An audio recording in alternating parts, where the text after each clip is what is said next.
Fire সার্ভিসের একটা খবর কইছে যে একটা ব্যক্তি এখানে রাস্তার পাশে অসুস্থ অবস্থা পড়ে আছে।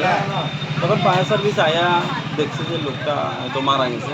তাহলে আমরা খবর করলাম, আমরা দেখলাম যে লোকটার কোনো আইডেন্টিফিকেশন নেই, সে বস্তা টোকায় বা মলটলের টোকায় এরকম।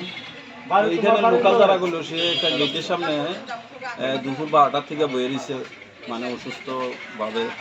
তারপরে আস্তে আস্তে শুয়ে গেছে না।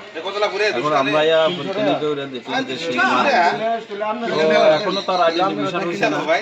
তবে একটা ব্যক্তি কইছে তার বাড়ি প্রতাপগঞ্জ। আমরা এখানে খোঁজখবর করে দেখি তার বাড়ি কি।